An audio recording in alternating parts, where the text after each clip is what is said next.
بسم اللہ الرحمن الرحیم. آپ دیکھ رہے ہیں مبشر لقمان یوٹیوب چینل. میرا نام مبشر لقمان ہے اور کل سے ہماری ابھی تک الحمدللہ 2 خبریں, بڑی اہم خبریں جو ہیں وہ صحیح ہو گئیں. کل ایک میں نے وی لاگ کیا تھا جس میں نے کہا تھا کہ بھارت جو ہے وہ فوجی بھیجنا چاہتا ہے افغانستان میں اشرف غنی کی حکومت کو بچانے کے لیے, لیکن پاکستان کا راستہ یوز کرتے ہوئے, اور پاکستان وہ اجازت نہیں دے رہا اور نہ دے گا. تو اب آج جو ہے وہ افغان سفیر جو ہے ہندوستان کے اندر, اس کا اپنا بیان آ گیا کہ ہم بھارت سے عسکری مدد لے سکتے ہیں. یعنی کل تک جو لوگ مجھے غلط کہہ رہے تھے اور ایک دو انڈینز انہوں نے مجھے میسج کیے تھے کہ یار یہ کیسے ہو سکتا ہے, تو اب ان کو خود ہی جواب مل گیا ہوگا. یاد رکھیں اسی جگہ پہ جب 5 دن انڈین میڈیا جو ہے وہ پروپیگیٹ کرتا رہا کہ ہمارے طالبان سے مذاکرات چل رہے ہیں, اور میں نے طالبان کے اسپوکس پرسن کو لے کے ان سے براہ راست پوچھا, ان کا کوئی ہمارے مذاکرات نہیں چل رہے, تو اس کے اگلے دن انڈین فارن منسٹری کو ماننا پڑا کہ ہمارا کوئی دور جو ہے مذاکرات کا وہ ان کے ساتھ نہیں چل رہا. پھر کل میں نے آپ کو بتایا تھا کہ یہ جو داسو میں بلاسٹ ہوا, گاڑی کا حادثہ ہوا, اور اس میں لگتا نہیں ہے کہ جو انیشل رپورٹ آ رہی ہے کہ جی گیس سلنڈر پھٹ گیا. میں نے کہا میں نے تو آج تک ایسی گاڑی میں گیس سلنڈر پھٹتا نہیں دیکھا, مجھے تو یہ جو ہے دہشت گردی لگتی ہے. تو آج جو ہے حکومتی موقف بھی جو ہے وہ آ رہا ہے کہ اس میں کچھ شواہد جو ہیں وہ مل رہے ہیں. آپ دیکھ رہے ہیں مبشر لقمان یوٹیوب چینل. میرا نام مبشر لقمان ہے. اس کو ضرور سبسکرائب کریے گا, بیل آئیکن کو پریس کریے گا, کیونکہ اب بڑی تیزی سے خطے میں چینجز ہو رہی ہیں اور نئی نئی خبریں جو ہیں وہ ہر گھنٹوں کے بعد آ رہی ہیں. تو اگر آپ نے بیل آئیکن کو, گھنٹی کے نشان کو پریس کیا ہوگا یا سبسکرائب کیا ہوگا, تو آپ تک مزید اپڈیٹس جو ہیں وہ پہنچتی رہیں گی. اب سوال کیا ہے, میں آج اس وی لاگ کی وساطت آپ سمجھ لیں کہ میں ہندوستانی سینا کو, انڈین آرمی کو ایک پیغام دینا چاہتا ہوں. باقی ان کی اپنی مرضی, انہوں نے ماننی تو ہے نہیں, لیکن ایک دفعہ سوچ لیں کہ اگر 1.5 لاکھ افواج جو ہیں وہ افغانستان گئیں طالبان سے لڑنے, تو جب ان کی واپسی ہوگی تو کم از کم 5-6 لاکھ ہوں گے. وہ لاکھ 1.5 لاکھ نہیں واپس آئیں گے, کم از کم 5-6 لاکھ واپس آئیں گے. طالبان اتنے ان کے حصے کر کے بھیجیں گے واپس. یہ میں ہندوستانی فوج کو بتانا چاہتا ہوں کہ تم یہ نا ایسا کوئی آرڈر نہ ماننا, ورنہ اپنے بچوں کو کریا کرم کے پیسے دے کر جانا وہاں پہ. یہ اس طرح کا دشمن نہیں ہے کہ تم نے سری لنکا میں چلے گئے یا نیپال میں جا کے زور آوری کر لی یا اس جگہ پہ کر لی. یہ سوال بھی نہیں پوچھیں گے. طالبان نے خود بھی دھمکی دے دی ہے. وہ شاہین صاحب ہمارے دوست بھی ہیں, انہوں نے کہہ دیا, وہ اسپوکس پرسن بھی ہے طالبان کے, کہ بھارت کیا 2 نمبریاں کر رہا ہے. ایک طرف ہم سے مذاکرات کرنے کی کوشش کر رہا ہے, دوسری طرف افغان حکومت کو یہ مدد کر رہا ہے اور اسلحے کی مدد کر رہا ہے. تو اب بہتر ہے کہ ذرا ایک دفعہ کلیئرٹی آ جائے ان کو کہ وہ کیا کرنا چاہتے ہیں, اس کے بعد ہم سے بات کریں. اور طالبان کا اثر رسوخ بڑھتا جا رہا ہے, اگر وہ ہمارے خلاف جائیں گے تو پھر اس کے نتائج بھگتنے کے لیے بھی تیار ہیں. لیکن ہو کیا رہا ہے ناظرین, ہو یہ رہا ہے کہ پاکستان اب جو ہے نا ایک سینٹر آف گریوٹی بنتا جا رہا ہے, اور جو چائنا اور امریکہ کے درمیان کولڈ وار اب ہاٹ وار میں کنورٹ ہو رہی ہے. پاکستان لگتا ہے کہ اس کا پورا میدان زار یا میدان جنگ جو ہے وہ بننے جا رہا ہے, اور ہمیں بڑا کیئرفل ہونا ہے. آج تیسرا دن ہے لگاتار کہ پسنی میں ایک ہمارا نوجوان کپتان شہید ہو گیا, ایک جوان بھی شہید ہو گیا وہاں پہ, اور اس نوجوان کے 2 مہینے کا بچہ تھا. اللہ تعالیٰ ان کو بلند ترین درجات دے, جنت الفردوس کے, اور ان کی فیملی کو صبر دے. لیکن یہ ہمارے بچے جو ہیں یہ بہت قربانیاں دے رہے ہیں تاکہ میں اور آپ ہم سکون سے بیٹھ کر اپنی اپنی مرضی کی باتیں کریں, اور اپنی اپنی مرضی کی ہم غیبت بھی کریں اور لڑائیاں بھی کریں. اور یہ جانوں کا نذرانہ جو ہے افواج پاکستان, ان کے افسران اور ان کے جوان جو ہے وہ ہمیں دیتے جا رہے ہیں, اور دے انشور کہ ہم لوگ جو ہے سیفٹی سے بیٹھیں اور بغیر کسی فکر کے بن رہے ہیں. لیکن اب یہ جو ہو رہا ہے نا, آپ کو بتاؤں کہ یہ روز کی بات ہو گئی ہے, کیونکہ پاکستان مخالف جتنی قوتیں ہیں ان کو بھارت نے پکڑ لیا. اور کل آپ کو یاد ہے, پرسوں میں نے آپ کو خبر دی تھی کہ کئی بلین روپے پاکستانی روپے جو ہے وہ افغانستان میں پکڑے گئے. جب طالبان نے ایک جگہ پہ قبضہ کیا تو وہ پرابیبلی را اور داعش اور ٹی ٹی پی جو ہے ان میں تقسیم کرنے کے لیے تھے, اور پاکستان میں دہشت گردی کے واقعات جو ہے ان کو پھیلانے کے لیے.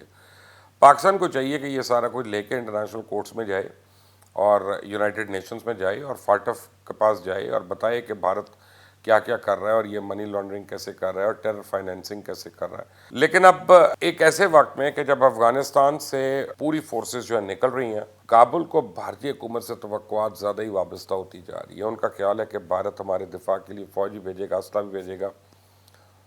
پہلے تو سوال یہ ہے کہ بھیجے گا کس راستے سے, کیونکہ پاکستان تو اجازت دے گا نہیں.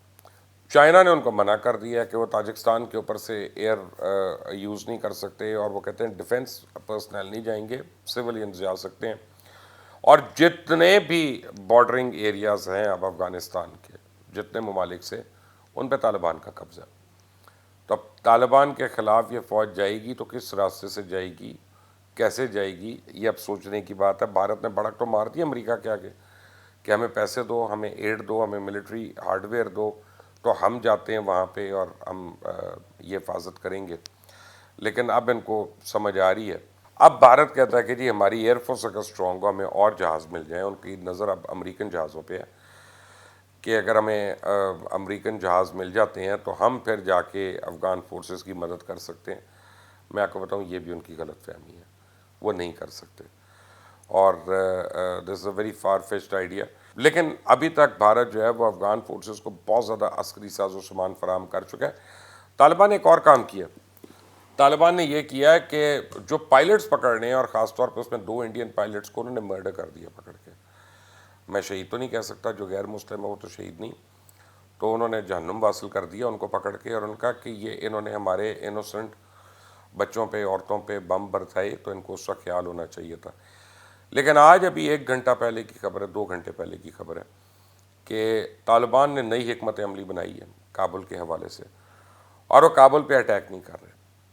انہوں نے کیا کیا کہ کابل کو سراؤنڈ کر رہے ہیں. اور یہ آپ جو کہانیوں میں پڑھتے تھے یا فلموں میں دیکھتے تھے کہ الیگزینڈر یا سلطان محمود یا انہوں نے کیا کیا کہ پورے علاقے کو, جیسے کانسٹینٹینوپل پہ حملہ ہوا تھا, کہ پورے علاقے کو اس نے سراؤنڈ کر لیا, نہ اندر سے کوئی باہر آ سکتا ہے, نہ باہر سے کوئی اندر جا سکتا ہے. تو اب ہو کیا رہا ہے, پیٹرول, پانی, اشیاء خوردنوش, ان کے اوپر اب بلاکیج لگنے والا. دیکھنا یہ ہے کہ 1 مہینہ, 15 دن, 2 مہینے, کتنی دیر یہ افغان فورسز اور سولین جو ہیں وہ کابل کے اندر رہ سکتی ہیں, اور یہ ابلنا شروع ہوں گے ابھی یہ. تو طالبان نے سوچا ہے کہ اگر ایڈوانس کرتے ہیں تو ان کو کیجولٹیز کا ہے کہ کیجولٹیز زیادہ ہوں گی, کیونکہ ہمیشہ جو ایڈوانس کرتی ہے پارٹی اس کی کیجولٹیز زیادہ ہوتی ہیں. اور یہ ایک ملٹری ٹرم میں ایک انڈرسٹوڈ سی بات ہے, یہ کوئی کمی یا کمزوری کی بات نہیں ہے. اور جو ڈیفنس کر رہا ہوتا ہے اس کی ریٹ آف کیجولٹی جو ہے وہ کم ہوتا ہے. اب کیا ہوگا, وہ کہتے ہیں ہم نے کیجولٹی نہیں کرنی, ہم بیٹھے ہیں, سراؤنڈ کریں, آؤ نکل کے باہر آؤ.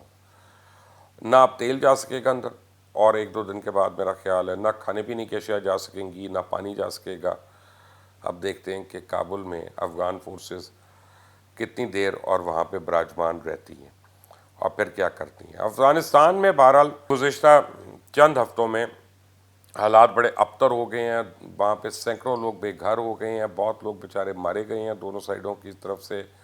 اور جو ہے عام افغان شہریوں میں تو خوف ہے کہ افغانستان جو ہے پھر 90 کی دہائی کی طرف, 90 کے عشرے کی طرف جا رہا ہے. اور اس وقت اب وزیر اعظم عمران خان, افغان صدر اشرف غنی اور دیگر کافی رہنما جو ہیں وہ تاجکستان کے اندر آج موجود ہوں گے. امید ہے وہاں پہ کوئی بات ہوگی, مشورہ دیا جائے گا, سینس ول پریویل, اور مزید افغانستان میں خونریزی جو ہے وہ رک سکے گی. اور جو حالات بڑی تیزی سے بتدریج ہمیں لگ رہا ہے خانہ جنگی کی طرف جا رہے ہیں وہ نہیں ہوں گے وہاں پہ. لیکن طالبان کے بڑھتے ہوئے اثر رسوخ نے نئی دلی کو بہت خوفزدہ کر دیا, پریشان کر دیا. اور نئی دلی جو ہے پہلے اس کو یہ پرابلم تھی, اس کے 3-4 پتہ نہیں کتنے بلین ڈالر انہوں نے لگائے تھے وہاں پہ انفراسٹرکچر پہ, وہ سارے کا سارا ان کے ہاتھ سے نکل گیا. جتنی انہوں نے اشرف غنی کی حکومت پہ انویسٹمنٹ کی تھی وہ ساری ہاتھ سے نکل رہی ہے.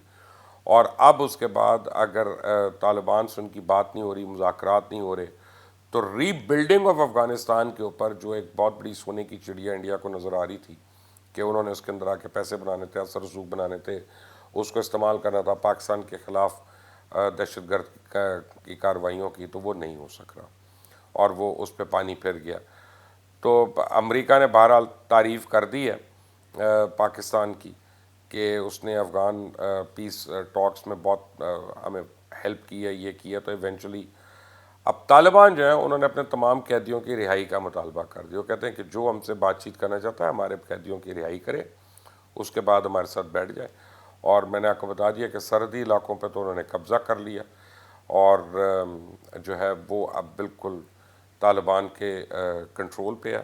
لیکن آپ تیار ہیں مینٹلی کہ پاکستان میں یہ دہشت گردی کے واقعات جو ہیں یہ ذرا تیزی آئے گی، ان میں ابھی اور تیزی آئے گی خدا نخواستہ، کیونکہ ٹی ٹی پی جو ہے وہ بہت اس کو فنڈ دے چکا ہے بھارت، اور داعش، ٹی ٹی پی اور القاعدہ یہ تینوں ایک ساتھ جو ہے اب اس وقت کام کر رہے ہیں. اور ان کو بھی پرابلم ہوگی کیونکہ طالبان نے کہہ دیا کہ ان کی زیر اثر اور زیر کنٹرول جو زمین ہے اس کے اوپر سے کسی بھی ملک کے اوپر، پاکستان کیا دنیا میں کسی ملک کے اوپر دہشت گردی کی ایکٹیویٹیز کی اجازت نہیں دی جائے گی. تو ان کو وہاں اپنا ٹینیور تھوڑا لگتا ہے، یہاں پہ وہ زیادہ کرنا چاہ رہے ہیں. تو اب پاکستان کو اپنی فینسنگ اور اپنی بارڈر پیٹرولنگ جو ہے اس کو مزید ایکٹیو کرنا پڑے گا، تیز کرنا پڑے گا. حالات ذرا تیزی سے بدل رہے ہیں، خاص طور خطے کے اندر. آگے کیا کیا ہوتا ہے میں آپ کو ڈیٹیل خبریں دیتا رہوں گا، but stay tune to this channel. اور جیسے میں نے آپ کو ریکویسٹ کی، اس کو سبسکرائب کریے گا، بیل آئیکن کو پریس کریے گا. انٹل دی نیکسٹ ٹائم، اللہ حافظ.